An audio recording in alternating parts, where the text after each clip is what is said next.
آزاد کشمیر کو جہاں اللہ تعالیٰ نے بے پناہ حسن بخشا ہے، وہیں اس کو انمول قدرتی تحفوں وسائل سے بھی نوازا ہے، اسی لیے یہ خطہ جنت نظیر بھی کہلاتا ہے۔ آزاد کشمیر کے دو اضلاع کوٹلی اور پنچ کے سنگم میں واقع سیاحتی مرکز تتا پانی کی ایک منفرد حیثیت و پہچان ہے۔ یہ سیاحتی مقام تتا پانی قدرت کے کرشمے اور انمول تحفے گرم پانی کے چشموں کی وجہ سے دنیا بھر میں مشہور ہے۔ یہاں آنے والا ہر سیاح قدرت کے کرشمے، انمول تحفے گرم پانی کے چشموں اور اس کے ارد گرد کی قدرتی دلکش مناظر و ماحول کو دیکھ کر جہاں بہت متاثر ہوتا ہے، وہیں سیر و تفریح کے حوالے سے اس کا مزہ دوبالا ہو جاتا ہے۔ تتا پانی کے نام کی وجہ تسمیہ بھی یہی ہے۔ پہاڑوں کے عین دامن اور دریائے پنچ کے کنارے سے گرم پانی مختلف جگہوں سے چشموں کی صورت میں نکلتا ہے، جبکہ دریائے پنچ خاموش موجوں کو اپنے سینے میں لیے ہمیشہ کی طرح آج بھی بہہ رہا ہے۔ ان قدرتی گرم پانی کے چشموں کا ابلتا پانی اور دریائے پنچ کا ٹھنڈا پانی جنت و دوزخ کا منظر پیش کرتا ہے۔ تتا پانی خاص کا ٹمپریچر ہمیشہ 100 سینٹی گریڈ ہوتا ہے۔ ماہرین کا کہنا ہے کہ گرم چشموں کے پانی میں گندھک کا عنصر بہت زیادہ پایا جاتا ہے۔ اس پانی کی یہ خصوصیت ہے کہ اگر اس میں انڈا ڈال دیا جائے تو چند ہی منٹ کے اندر ابل کر تیار ہو جاتا ہے۔ اس کے ساتھ یہ پانی مختلف امراض خصوصاً جلدی امراض، خارش وغیرہ کے لیے انتہائی مفید ہے۔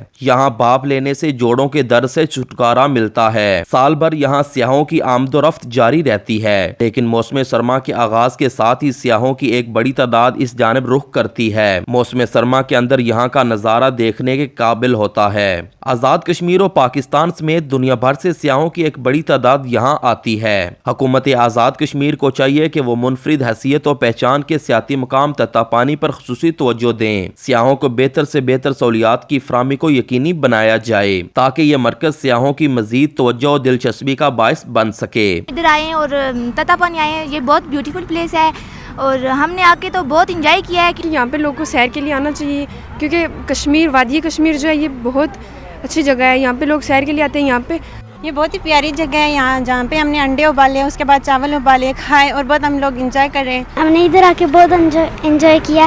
آج ہم نے انڈے بھی ابال کے کھائے ہیں اور پانی میں پتھر بھی مارے اور چاول بھی ابال